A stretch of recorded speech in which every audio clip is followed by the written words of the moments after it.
हाँ तो दोस्तों, अब पढ़ते हैं हम एल आर रोटेशन। ठीक है, एल आर रोटेशन। तो पहले एक ट्री बना लेते हैं, फिर उसमें देखते हैं एल आर रोटेशन होता कैसे। तो अभी तक हमने पढ़ा है L L rotation then R R rotation. L L rotation मतलब क्या है? जब कोई नोड अनबैलेंस हो, जब आप उसके लेफ्ट सब ट्री के लेफ्ट में कुछ ऐड करते हो, तब हम परफॉर्म करते हैं एल एल रोटेशन। उसमें क्या करते हैं हम? बेसिकली क्लॉकवाइज रोटेट करते हैं। आर आर रोटेशन में एंटी क्लॉकवाइज। अब एल आर रोटेशन है तो उसका केस बना लेते हैं। शायद हमारा ट्री है ये, इसको थोड़ा लेफ्ट साइड में बना लेते हैं जिससे पूरा आ जाए। ठीक है, तो x1 उसका लेफ्ट चाइल्ड x2, x3 इसके नीचे ट्री है, सब ट्री कुछ इसके नीचे एक सब ट्री है आपका, इसके नीचे सब ट्री, और इधर बना लेते हैं एक सब ट्री। ठीक है, इसकी हाइट ले लेते हैं h, इसकी हाइट h-1, इस सब ट्री की हाइट h-1, इसकी हाइट h। ठीक है, अभी देखते हैं हमारा बैलेंस फैक्टर क्या है हर नोड का। तो x3 का बैलेंस फैक्टर कितना होगा? इसका बैलेंस फैक्टर मैं रेड से लिख देता हूँ। तो h-1 तो इस सब ट्री की हाइट +1। तो अगर हम बैलेंस फैक्टर निकालें तो h-1 +1, तो left sub tree h, right भी h, तो बैलेंस फैक्टर आ गया 0। x2 का बैलेंस फैक्टर देखें तो लेफ्ट सब ट्री की हाइट h+1, तो h+1 तो left sub tree minus right sub tree की हाइट देखो 1 2 और h-1, तो इसकी भी हाइट कितनी आ गई? h+1, इससे इसका घटा तो बैलेंस फैक्टर 0। तो x2 का भी बैलेंस फैक्टर 0। अब देखते हैं x1 का बैलेंस फैक्टर। तो लेफ्ट सब ट्री की हाइट देखो 1 2 3 और h-1, तो बैलेंस फैक्टर के लिए लेफ्ट सब ट्री की हाइट कितनी आ गई? h+2। राइट सब ट्री की हाइट देखो h और 1, तो h+1 राइट सब ट्री की हाइट, इससे ये सब्ट्रैक्ट को तो बैलेंस फैक्टर आ गया 1। अभी तक नोड बैलेंस है आपका। ठीक है, अब आपने क्या करा? x1 के लेफ्ट सब ट्री के राइट में कुछ ऐड किया। अब राइट में तुम इसको मैं ट्री भी ये भी आइडेंटिफाई कर देते हैं, x2 का लेफ्ट, x3 का लेफ्ट, x3 का राइट सब ट्री, x1 का राइट सब ट्री। ठीक है, अब तुमने क्या करा कि x1 के लेफ्ट सब ट्री के राइट में कुछ ऐड किया। अब राइट में तुम x3l में भी ऐड कर सकते हो, x3r में भी कोई की ऐड कर सकते हो। माना हमने एक नई की x ऐड करी, जैसे ही मैंने इसको ऐड किया, अब मेरी सब ट्री की हाइट हो गई h-1, तो इसकी हाइट थी +1 ये h, तो हाइट हो गई h। ठीक है, मतलब जैसे आपने एक नई की जोड़ी x1 के लेफ्ट सब ट्री के राइट में, तो आपकी ट्री की हाइट हो गई h इसकी। तो अब मैं x3 का अगर बैलेंस फैक्टर निकालूं तो x3 का बैलेंस फैक्टर कितना आएगा? लेफ्ट सब ट्री की हाइट देखो 1 और h, तो लेफ्ट सब ट्री तो हो गया h+1, राइट सब ट्री की हाइट 1 और h-1, तो -h, तो बैलेंस फैक्टर आ गया 1। अब निकालो इसका बैलेंस फैक्टर, x2 का बैलेंस फैक्टर 1 2 और h, तो राइट सब ट्री की हाइट तो हो गई h+2, लेफ्ट सब ट्री की हाइट कितनी है sir? h+1, left sub tree h और एक ये h+1, राइट सब ट्री की हाइट 1 2 और h+2, तो h+2 तो बैलेंस फैक्टर आ गया -1। भाई इसको सब्ट्रैक्ट करोगे तो h से ऐड कर गया, तो बैलेंस फैक्टर -1। अब इस x1 का बैलेंस फैक्टर निकालो। x1 का बैलेंस फैक्टर कैसे? लेफ्ट सब ट्री की हाइट देखो 1 2 3 और h, तो balance factor h+3 left sub tree की height minus right sub tree की हाइट कितनी आ गई? h+1, तो h से ऐड गया तो बैलेंस फैक्टर 2। मतलब क्या? x1 अनबैलेंस हुआ जब आपने इसके लेफ्ट सब ट्री के राइट में कुछ जोड़ा। अगर कोई नोड अनबैलेंस हो जब आप उसके लेफ्ट सब ट्री के राइट में कुछ ऐड करते हो तो एल आर रोटेशन होता है। एल आर रोटेशन में होगा क्या? सिंपल से समझने की कोशिश करना। एल आर रोटेशन में हम क्या करेंगे, इस x3 को उठा के तो रूट बना देंगे, x3 रूट बना, आप x3 रूट बना तो x1 को क्या राइट साइड में भेजा आपने। अब x3 का जो राइट चाइल्ड था वो बन जाएगा x1 का लेफ्ट चाइल्ड। क्यों? क्योंकि x3 x1 के लेफ्ट में लाई कर रहा था, तो सारी की वैल्यू x1 से छोटी होगी। तो हमने क्या करा, जब मैंने x3 को रूट बनाया एल आर रोटेशन में, अब x1 नीचे मूव किया, x3 का जो राइट चाइल्ड था x3 ऑफ r वो बन गया x1 का लेफ्ट चाइल्ड। x1 का right child as it is, इसकी हाइट h x1 r। अब सर ये ऊपर पहुंच गया x3। अब जो इसका x3 का लेफ्ट चाइल्ड है वो कौन है, वो x2 एज इट इज, कोई दिक्कत नहीं है।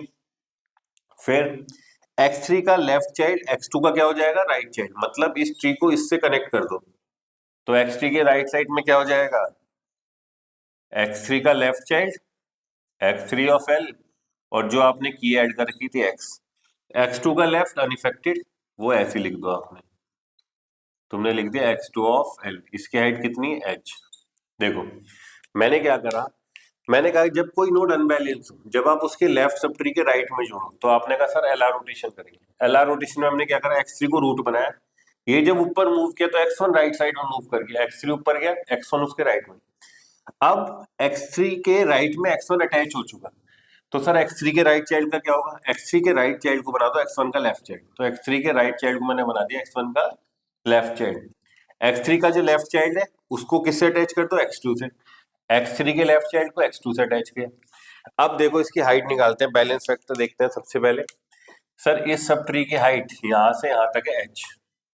अब देखो इस x2 का बैलेंस फैक्टर, लेफ्ट सब्ट्रिकेट 1 और h plus 1 minus right subtree 1 और h प्लस 1, तो ये घट गया तो बैलेंस फैक्टर आ गया 0। अब देखो x3 का बैलेंस फैक्टर 1 2 और h, तो बैलेंस फैक्टर इसका निकाले h plus 2 left subtree minus right subtree, देखो 1 2 और ये हाइट h, तो कितनी आ गई h प्लस 2, ये भी बैलेंस फैक्टर क्या हो गया 0, मतलब क्या x3 आपका बैलेंस हो गया। ठीक है, तो यही होता है एलआर रोटेशन। एलआर रोटेशन मतलब क्या, अगर कोई नोड अनबैलेंस हो, अगर कोई नोड अनबैलेंस हो, जब आप उसके लेफ्ट सब ट्री के राइट में कुछ जोड़ते हो तब हम परफॉर्म करते हैं एलआर रोटेशन। एलआर रोटेशन में मतलब क्या, x3 को पेरेंट बनाया और x1 को राइट साइड में मूव किया, तो आपका ये डायग्राम ऐसे आ जाएगा। सर इसका एक एग्जांपल दिखाओ, मैंने कि चलो एग्जांपल देखते हैं एलआर रोटेशन का। एग्जाम में आपको यही डायग्राम बनानी है जिसमें आप दिखाओगे कि एलआर रोटेशन में चेंज क्या हुआ ट्री के अंदर। तो हमने कहा चलो देखते हैं इसको, एक सिंपल एग्जांपल से समझने की कोशिश करते हैं। मेरा एक भाई ने सर्च किया था, 20 आया मैंने इंसर्ट किया, कोई दिक्कत नहीं। 25 आया आपने राइट साइड में इंसर्ट किया, 15 आया लेफ्ट में इंसर्ट किया, अब आ गया 18, तुमने कहा इंसर्ट करो।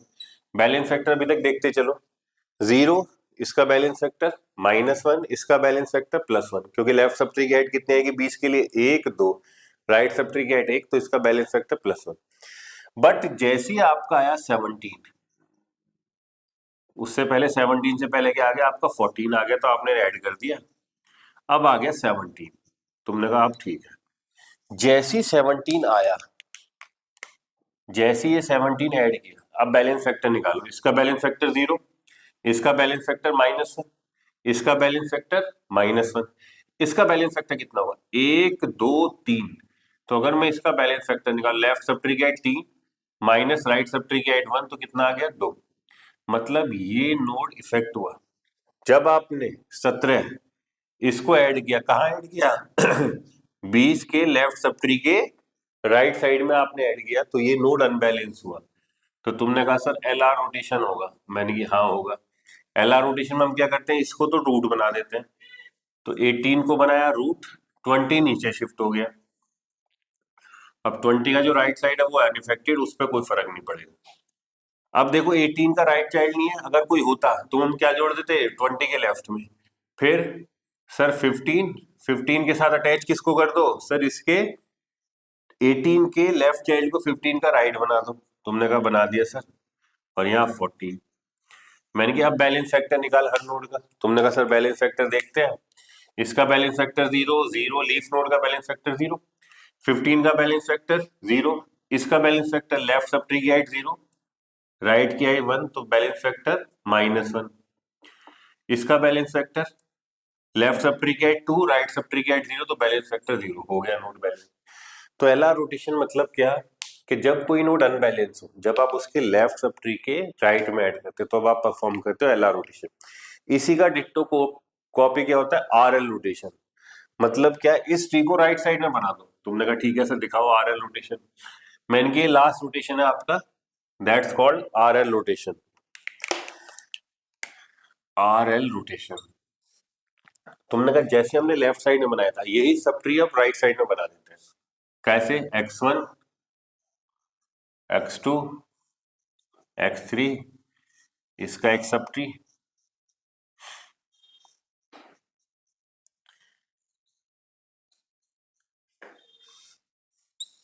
जो आपने लेफ्ट साइड में बनाया था वो मैंने अब राइट साइड में बना दिया। अब इनकी हाइट लिख देते हैं। इसकी हाइट कितनी मान लेते हैं? h। इसकी हाइट कितनी है? h-1। इसकी हाइट h-1। इसकी हाइट h। तो बैलेंस फैक्टर अगर देखो, x3 का बैलेंस फैक्टर 0, x2 का बैलेंस फैक्टर देखो 1 2 और h-1। तो बैलेंस फैक्टर निकालने के लेफ्ट सब ट्री की हाइट h+1, क्योंकि h-1 तो इसकी हाइट है ही, प्लस 2 और जोड़ दो तो h+1 राइट साइड की h+1। तुमने कहा इससे इसका बैलेंस फैक्टर 0। x1 का बैलेंस फैक्टर निकालो। लेफ्ट सब ट्री की height h+1, right sub tree की हाइट देखो 1 2 3 और h-1। तुमने कहा कितनी आ जाएगी? h-1 प्लस 3 तो -h+2। तो बैलेंस फैक्टर -1, मतलब अभी तक लाई कर रहा है। तुमने कहा ठीक है। फिर हमने क्या कहा? हमने कहा कि भाई अब मैं क्या करता हूँ, x1 के राइट सब ट्री के लेफ्ट में कुछ ऐड करता हूँ। मैंने कि चलो मैंने एक नई की ऐड करी x। जैसे ही मैंने इसको ऐड किया, इस सब ट्री की हाइट कितनी हो गई? h-1 ऑलरेडी एक और बढ़ गई, तो इसकी हाइट हो गई h। भाई इस सब ट्री की हाइट हो गई h। अब मैंने कहा बैलेंस फैक्टर निकालो x3 का। तुमने कहा सर सबसे अब वापस से बैलेंस फैक्टर इवैल्यूएट करो। मैंने कहा हाँ। तुमने कहा चलो सर करते इवैल्यूएट। तो देखो x3 का बैलेंस फैक्टर h और h+1, राइट साइड से कितना आया? 1 और h-1 h। तो बैलेंस फैक्टर इसका +1 आ गया। भाई देख लो h+1, राइट साइड से h, तो h+1 से h गया तो 1। x2 का बैलेंस फैक्टर देखो 1 2 और h+2, left subtree minus right subtree h+1, h से h कट गया और 1, इसके आगे 1। x2 का x1 का बैलेंस फैक्टर देखो, लेफ्ट सब्ट्री की हाइट h+1, राइट सब्ट्री की हाइट देखो 1 2 3 और h+3, h से h सब्ट्रैक्ट हुआ, क्या बच गया? माइनस। मतलब क्या कि सर मेरा ये x1 अनबैलेंस हुआ जब मैंने इसके राइट सब ट्री के लेफ्ट में एक नई की वैल्यू ऐड की। तो तुमने कहा तब जब तुम्हारा कोई नोड अनबैलेंस हो, जब आप उसके राइट सब ट्री के लेफ्ट में अटैच कर रहे हो, तब आप परफॉर्म करते हो आरएल रोटेशन। तब हम क्या परफॉर्म करते हैं? RL rotation. Right sub tree के लेफ्ट में ऐड करने से नोड अनबैलेंस हो रहे हैं, तो क्या करो? x3 को रूट बनाओ। x3 को रूट बनाया, x1 नीचे शिफ्ट हुआ, उसका लेफ्ट सब ट्री तो अनइफेक्टेड, कोई फर्क नहीं पड़ रहा। अब x3 का जो लेफ्ट है वो अब बन जाएगा क्या? x1 का राइट। तुमने कहा बनाओ। और x3 x2 कनेक्टेड है, x2 पे कोई फर्क नहीं पड़ना। अब x3 का जो राइट साइड है वो क्या बन जाएगा? x2 का लेफ्ट साइड। तुमने कहा ठीक है सर बना दो। ठीक है, इनका मैं नाम लिखना भूल गया, नाम लिख देता हूँ। ये क्या है? x1 का लेफ्ट। ये क्या है? x3 का लेफ्ट। ये क्या है? x3 का राइट साइड। ये क्या है? x2 का राइट। ठीक है, तो x1 का लेफ्ट, ये क्या था? x3 का लेफ्ट। ये क्या था? x3 का राइट। ये x2 का राइट। ठीक है, तो अब देखो तुमने क्या करा? इसको ऊपर जोड़ा, ऊपर अटैच किया, तो x3 तो रूट बन गया, x1 नीचे शिफ्ट हुआ, हो गया। x3 के लेफ्ट चाइल्ड को क्या करो? x1 के साथ कनेक्ट कर दो। x3 के लेफ्ट चाइल्ड को x1 के साथ कनेक्ट कर दिया। x3 का राइट चाइल्ड किससे कनेक्ट हो जाएगा? सर इसको इसके साथ अटैच कर दो, x2 के साथ। तुमने कहा सर अगर मैं अब हाइट निकालू, मैंने क्या अब निकाल ली? ये थी h, ये h-1, ये थी टोटल तुम्हारी h-1, और ये टोटल हाइट कितनी थी इसकी? h, इसकी हाइट। तो अब देखो बैलेंस फैक्टर x1 का, लेफ्ट सब ट्री की हाइट h, h+1, इधर से h+1, तो बैलेंस फैक्टर इसका क्या है? 0। x2 का बैलेंस फैक्टर देखो h-1 + 1 h, h+1, तो बैलेंस फैक्टर कितना है इसका? -1। भाई लेफ्ट साइड से बैलेंस फैक्टर कितना निकल के आ रहा है? 1 + h-1, तो मतलब h। राइट से कितना निकल के आ रहा है? h और +1 h+1, तो बैलेंस फैक्टर माइनस। x3 का बैलेंस फैक्टर देखो, लेफ्ट सब ट्री की हाइट 1 2 और h, तो बैलेंस फैक्टर इसका निकाला है, तो लेफ्ट सब ट्री की हाइट h+2, राइट की हाइट 1 2 और h+2, तो ये घट गया, तो बैलेंस फैक्टर 0, तो मतलब नोड बैलेंस हो गया। तो मैंने क्या कहा, एवीए ट्री में आपका मेन कॉन्सेप्ट है बैलेंस फैक्टर। अगर किसी नोड का बैलेंस फैक्टर -1 से +1 के बीच में लाई नहीं कर रहा, तो आप करोगे रोटेशन करोगे। एवीएल ट्री में आपने बोला 4 रोटेशन होते हैं।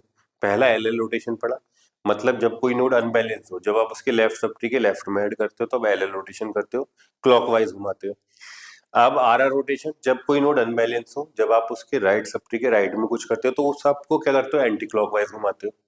थर्ड एलआर रोटेशन, जब कोई नोड अनबैलेंस हो, जब आप उसके लेफ्ट सब ट्री के राइट में कुछ अटैच करते हो। फिर फोर्थ रोटेशन आरएल, जब कोई नोड अनबैलेंस हो, जब आप उसके राइट सब ट्री के लेफ्ट में अटैच करते हो, तब हम पढ़ते हैं आरएल रोटेशन। तो यही 4 रोटेशन है जिनकी हेल्प से आप अपना एवीएल ट्री क्रिएट करते हो। तो अब मैं आपको एक एवीएल ट्री क्रिएट करके दिखाता हूँ, उससे हमें पूरा कॉन्सेप्ट क्लियर हो जाएगा कि सर एवीएल ट्री में रोटेशन कब करें, कैसे करें। तो मैंने क्या बोला, AVL tree simply binary search tree, तो जैसे आप बाइनरी सर्च ट्री क्रिएट करते थे वैसे ही करो, बट हर नोड के इंसर्शन के बाद आप क्या करो, उसका बैलेंस फैक्टर इवेल्युएट करो। अगर किसी नोड का बैलेंस फैक्टर -1 से +1 के बीच में नहीं है, तब आप रोटेशन परफॉर्म करोगे, ठीक है। तो हमने कहा चलो एक क्वेश्चन पकड़ लेते हैं, कोई की ले लेते हैं, उनमें देखते हैं रोटेशन। तो मैंने कहा आपके पास कीज है, उनने जो हमें दी, हमने उसने दी हमें 15, 5, 10, 8, 12, 24, 13, 39, 26, ठीक है। इसके लिए हमें एवीएल ट्री क्रिएट करना है। तो हमने कहा सबसे पहले की आई बाइनरी सर्च ट्री की तरह पहले को रूट बनाया। अब नेक्स्ट की वैल्यू है, इससे छोटी है तो लेफ्ट में ऐड कर दिया। आया 10, 15 से छोटी बट 5 से बड़ी ऐड किया। जैसे ही आपने 10 को ऐड किया, देखो इसका बैलेंस फैक्टर 0, मैं लिखता चलता हूँ अभी। बैलेंस फैक्टर 0, इसका बैलेंस फैक्टर कितना, लेफ्ट सब ट्री की हाइट 0, राइट की 1 तो -1। इसका बैलेंस फैक्टर कितना, 1, 2, लेफ्ट सब ट्री की हाइट 2, राइट की 0 तो बैलेंस फैक्टर 2। ये नोड अनबैलेंस हुआ जब आपने इसके लेफ्ट सब ट्री के राइट में जोड़ा। 10 को जैसे ही मैंने ऐड किया, ये नोड अनबैलेंस हो गया। कैसे हुआ, जब आपने इसके लेफ्ट सब ट्री के राइट में जोड़ा। तो मैंने कहा एलआर रोटेशन, उसमें क्या होता है, सर इसको रूट बनाओ, तो 10 को तो रूट बनाया, 15 लेफ्ट राइट शिफ्ट हो गया, 5 लेफ्ट, क्योंकि भाई 10 का लेफ्ट राइट कुछ है ही नहीं तो कोई दिक्कत नहीं। अब बैलेंस फैक्टर देखो, इसका 0, इसका 0, इसका भी 0, और ये बाइनरी सर्च ट्री भी। एवीएल ट्री के रोटेशन के बाद आप हर देखना, हर इंटरनल नोड में बाइनरी सर्च ट्री की प्रॉपर्टी सेटिस्फाई होनी चाहिए। उन्होंने कहा ठीक है। तुमने कहा 8 आया, मैंने कि 10 से छोटा है, 5 से बड़ा है, तुमने 8 ऐड किया। अब बैलेंस फैक्टर देखो, इसका 0, इसका -1, इसका +1 और इसका 0। भाई देख लो, 10 का balance factor, left sub tree की हाइट 2, राइट की 1, तो बैलेंस फैक्टर +1। तुमने कहा बैलेंस आया 12, तो 12 आया, 10 से बड़ा, 15 से छोटा 12। अब भी देख लो बैलेंस फैक्टर पे कोई फर्क नहीं पड़ेगा, इसका 0, इसका 0, इसका -1, इसका +1, इसका बैलेंस फैक्टर 0। अब आया 24, 10 से बड़ा, 15 से बड़ा, 24 आपने ऐड कर दिया। तुमने कहा ठीक है, अभी भी बैलेंस फैक्टर सब कुछ वही चल रहा है, 0, 0, इसका भी 0, इसका भी बैलेंस फैक्टर 0, निकालते चलना। आया 13, तुमने कहा 10 से बड़ा, 15 से छोटा, 12 से भी, 12 से बड़ा। तुमने कहा 12 के राइट साइड में ऐड कर दो सर इसको। तुमने जैसे ही इसको ऐड किया, अब देखना इसका बैलेंस फैक्टर निकालो। इसका बैलेंस फैक्टर कितना, 0, इसका बैलेंस फैक्टर -1, इसका बैलेंस फैक्टर 0, इसका बैलेंस फैक्टर +1, 0, माइनस, इसका बैलेंस फैक्टर देखो, लेफ्ट सब ट्री क्या है, 1, 2, राइट सब ट्री क्या है, 1, 2, 3, तो बैलेंस फैक्टर कितना आ गया इसका, -1। अभी भी बैलेंस है, कोई दिक्कत नहीं। आया 39, किससे बड़ा आएगा, 25 से, 24 से तो ऐड कर दो, अब भी बैलेंस फैक्टर बैलेंस ही आपका, कोई दिक्कत नहीं है इशू। अब आया 26, 24 से बड़ा, 39 से छोटा, 26। अब सबसे पहले देखो कि कौन सा नोड अनबैलेंस हो। सबसे पहले नियर मोस्ट वाले अनबैलेंस को बैलेंस कर दो, देखो अपने आप ही ट्री बैलेंस हो जाएगा। तुमने कहा कैसे, देखो मैंने कि इसका बैलेंस फैक्टर 0, इसका बैलेंस फैक्टर +1, इसका बैलेंस फैक्टर आ गया सर -2। ये नोड अनबैलेंस हुआ जब आपने इसके राइट सब ट्री के लेफ्ट में कुछ जोड़ा। बाकी को भूल जाओ, केवल इसको पकड़ के चलो अभी, बाकी में कोई टच नहीं करना, क्योंकि सबसे नियर मोस्ट नोड जो अब अनबैलेंस हो, सबसे पहले उसको बैलेंस करो। तुमने कहा ये नोड अनबैलेंस हुआ जब मैंने इसके राइट सब ट्री के लेफ्ट में जोड़ा, तो मैंने कहा इसके लिए कौन सा रोटेशन होगा, राइट सब ट्री के लेफ्ट में, तो मतलब क्या सर, आरएल रोटेशन होगा। मैंने कहा आरएल क्या करेगा, सर इसको तो रूट बना देगा 26 को, 26 को तो रूट 24 नीचे गया और 39 लेफ्ट राइट में है, कोई दिक्कत नहीं। मैंने कि बाकी ट्री को एज इट इज कॉपी कर दो, कोई फर्क नहीं पड़ने वाला। 15, 12, 13, 10, 5 और 8। अब देखो बैलेंस फैक्टर निकाल ली। बाकी मैंने पूरा एज इट इज कॉपी कर दिया। पहले सबसे नियर मोस्ट जो अनबैलेंस होता है उसको बैलेंस किया। अब देखो को बैलेंस फैक्टर 0 0 0। इसका balance factor left subtree 1 2, right subtree 1 2, तो बैलेंस फैक्टर 0। इसका balance factor left subtree 2, right get 1 2 3, तो बैलेंस फैक्टर -1। तो उन्होंने कहा ठीक है सर। तो इस तरीके से आपको एवीएलटी को क्रिएट करना होता है। कभी कभी वो क्या दे देता है, अल्फाबेटिकल दे देता है, ई एफ ए एच। तो सबसे पहले इसका सॉल्यूशन के अप्रोच क्या रहेगी, एबीसीडी को लिख लेना।